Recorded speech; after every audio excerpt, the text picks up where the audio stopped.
একায়ন Saudi ফল শ্রীমূল চতুর্বিধ পঞ্চরস ষড়াত্মা সপ্তগষ্ট বিচপনবাক্ষ। মনে আছে না? খগ ইয়াদি বৃক্ষ। আমাদের এই শরীরের রূপটা কেউ জানেন? 10 প্রকার বস্তুর সমাধান। একায়ন সৌদি ফল, এই যে বৃক্ষ, এই শরীর একটি বৃক্ষ, তাহা 2টি ফল। এই বৃক্ষের 2টি মাত্র ফল, আর ধরে না। কি ফল 2টি? একটা হচ্ছে সুখ আর একটা হচ্ছে দুঃখ।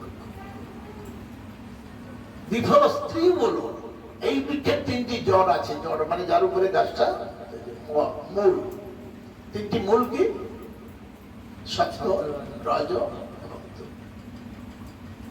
চতুর্বিধ পঞ্চরস ষড়াত্মা। চতুর্বিধ কি? 4টি বস্তু। এই দেহের কি? দেহের সুখের জন্য কি করে মানুষ? ধর্ম, অর্থ, কাম। পঞ্চরস 5টি রস এই দেহ আস্বাদন করে। কি সেই রস? রূপ, রস, গন্ধ, শব্দ, স্পর্শ। ষড়াত্মা, এই দেহরূপী আত্মার 6টি পরিবর্তন হয়। জন্ম হয়, ক্রমবর্ধিত হয়, পূর্ণ হয়, আস্তে আস্তে ক্ষয় হয়ে প্রায় হয়ে আসে এবং বিনাশ। কয়টা? ষড়বিধ। সপ্তত্ব, সপ্তত্ব আমাদের এই শরীরে 7টি আবরণ আছে। বলেছি, কেউ কেউ মনে রাখবে না, আপনার বলেন নেই। আমাদের 7টি আবরণ আছে শরীরে, জানা দরকার। কি কি বলি? প্রথমে কি আবরণ? চর্ম। চর্মের পরে কি আছে? চর্মের পরে কি আছে বলে? কেউ জানে না। আরে ডাক্তার থাকলে বলতে পারে।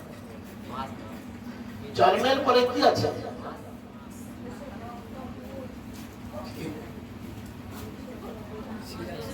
চর্মের নিচে কি আছে? কি বলে? কেউ বলতে পারছে? চর্বি আছে, চর্বি। ঘি। আমরা বাইরে ঘি খেলে কি হবে? ঘি খাওয়ার ইচ্ছা একটু চিনে ফেলা, নিয়ে ভালো করে ভাজা করো। চর্মের পরে কি আছে? চর্বি। চর্মের পরে কি আছে? মাংস। মাংসের পরে কি আছে? রক্ত। হলো কয়টা? হলো 4টা হলো না 5টা? হ্যাঁ, রক্তের পরে কি আছে? হাড্ডি। হাড্ডির পরে কি আছে? আর তো জানি না। হাড্ডির পরে আছে মজ্জা। মজ্জার পরে আছে আমাদের শক্তি, যাকে বলে শুক্র। কয়টা? কয়টা বললাম? বুঝলো? কালকে জিজ্ঞাসা করবো। কালকে পূর্ণ ভাগবত শোনা হয়নি। আগামীকালকে, আগে বলে দিই, আগামীকালকে ভাগবতের পূর্ণাহুতি। বড় দুঃখ নিয়ে এই আসন ছেড়েছে, কারণ আপনারা এমন ভাবে আনন্দ নিয়ে আসছেন, এই আনন্দকে ভঙ্গ, এই আসন ভঙ্গ করতে তো আমরা চাই না। জীবন ভরে যেন এমন আনন্দ থাকে, সেই আনন্দ যেন আমার মুহুর্মুহু আস্বাদন করতে পারি। বোঝা গেল? তাহলে 7টা সপ্তত্ব চর্মকে নিয়ে 7টি আবরণে এই সুন্দর ঢাকনাটা আমরা পেয়েছি। বুঝা গেল? সপ্তত্ব অষ্টবিধ।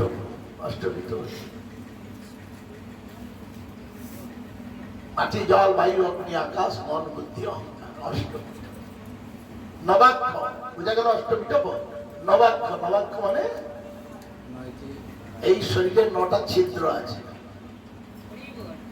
এই শরীরে 9টি ছিদ্র। সবাই, সে ধনী হোক, গরিব হোক, কি সুন্দর হোক, অসুন্দর হোক, সবারই 9টা ছিদ্র আছে। বুঝা গেল? তো চিন্তা করে কথা বলবো, আরো খুলবো। 9টা ছিদ্র সবাই জানে না? নবাক। দশচ্ছদ্র, 10টি পত্র। চক্ষুকর্ণ নাসিকা জিহ্বাত বাক্পাণি পাদপায়ু উপস্থিত। আবার এটাকে 10টাকে বলা হয়েছে প্রাণ, অপান, উদান, সমান জ্ঞান। তারপরে দেবদত্ত, আরি পরে আবার 5টা আছে। বুঝতে পারবেন? এই 10টি পত্রে এই বৃক্ষটি আছে। দ্বি খগ। খগ মানে, খগ শব্দের অর্থ কি? কি গো? খ মানে আকাশ, আকাশে যারা গো মানে গমন করে, আকাশে গমন করে কে? পাখি। দুইটি পাখি, দুইটি পাখি এই বৃক্ষে আছে, বৃক্ষের ডালে, একটা আছে আমি আর একটা। কবে জানবো এই বৃক্ষে ভগবান সদা সর্বদা অবস্থান করে আছেন?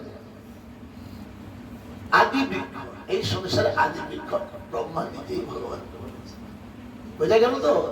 কালকে জিজ্ঞাসা করবো, বলতে যে পারবে সে ভাগবতের কৃপা পাবে, বলতে না পারলে ভাগবত শুনি নাই আমি। বুঝা গেল আমাদের শরীর। তাহলে স্বরূপ ভ্রম মানে আমি যে এই দেহে একটা পাখি, এই দেহটাকে ভুলে গেছি। ভুলে যাইনি? ভুলে যাওয়ার প্রমাণটা আমি এক্ষুনি শত শত ভাবে দিতে পারবো। ঘর থেকে আসছে, নাতিটা বলছে আমাকে নিয়ে চল, তুই থাক, মনটা নাতির কাছে আছে, বেশি বসে আছে, বাচ্চাটাকে নিয়ে আসতাম, একটু মিষ্টি মিষ্টি খেত এখানে, আর আসতেই পারলো না, মনটা বাচ্চার কাছে রেখে। এই স্বরূপ ভ্রম।